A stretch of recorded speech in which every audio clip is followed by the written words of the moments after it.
今日の天気は曇り。雨は今にも降りそうで降らない。どんよりした空を見ていると、特に嫌なことがあったわけでもないのに、とため息をついてしまう。映画でも見たい気もするけど、なんとなく見始めるまで腰が重い。そんな時、ふと君の方を見る。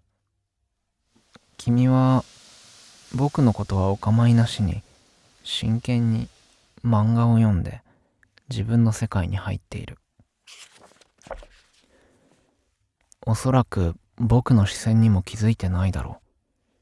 君は漫画、特に胸キュンするような可愛らしい恋のお話を読むのが好きで、大人になって嬉しかったことは、漫画を大人買いできるようになったことと嬉しそうに話していたことがあったっけ。昔は新刊が出るとお小遣いの中から買って大事に読もうと思っても、あっという間に読んでしまったと。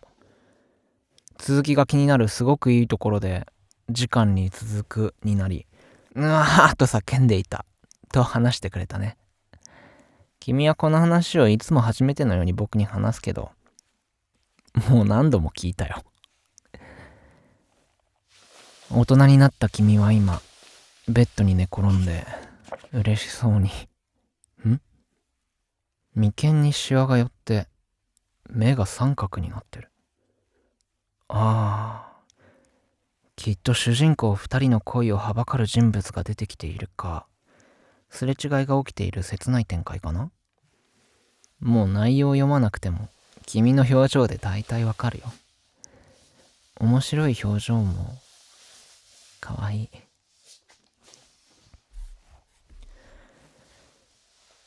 そういえば君は漫画の中のかわいいお話のような素敵な恋に憧れていたとも言ってた。どんなに冴えなくても目立たない存在でも素敵な彼に見つけてもらえる幸せなヒロインが羨ましかったって。だけど現実はヒロインの横のさらに横の横にいて、いいなぁと主人公たちを見ているポジションだったと君は笑って言ってたけど、僕はふと考える。君は僕と君が憧れてた恋をすることができてるんだろうか。あれ、今度は読みながらニヤニヤし始めた。これは完全に胸キュンの素敵なシーン。もう人が真剣に君のこと考えているそばで、君って人は。これだから君といると、なんていうか、うまく言えないけどすごくいいんだ。でも待って、ニヤニヤしてるってことはちょっとまずい。君は好きなセリフを見つけると僕にそのセリフを言ってとお願いする。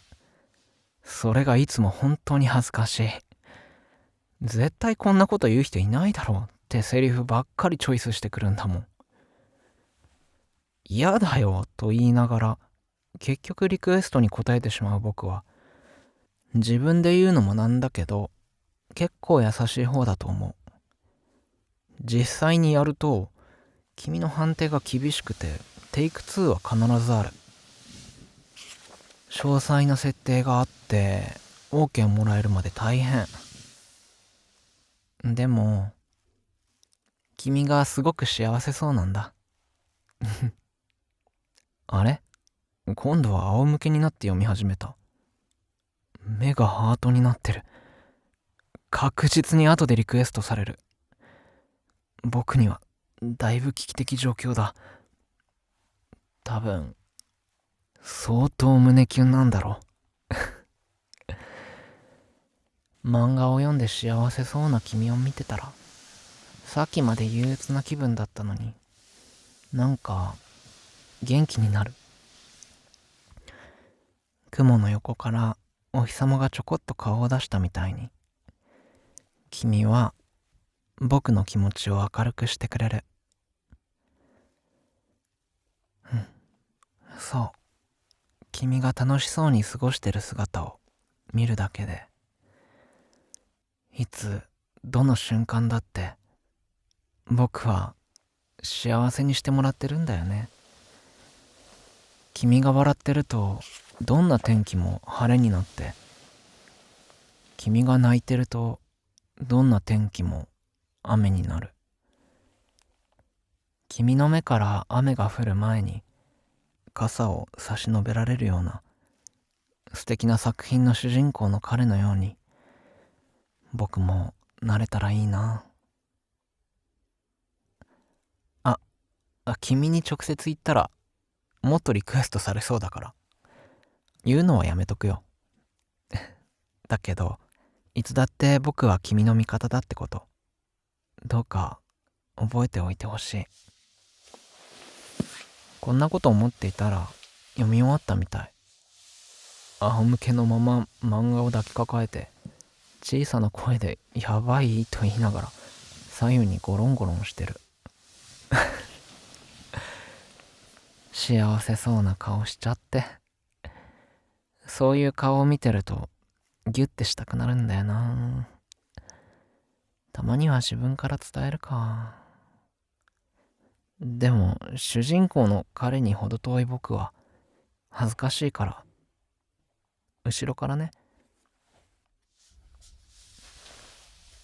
ねえ、後ろからギュッてさせて。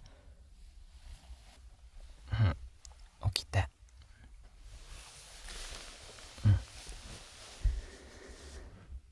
ギュッ。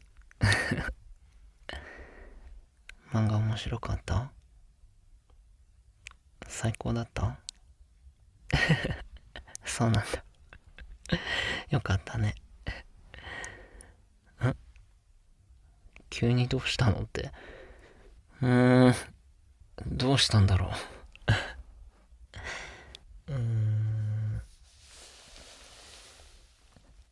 これからもさ、これからも僕と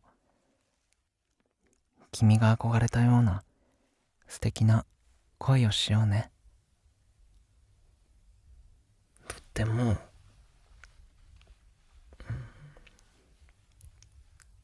愛してる。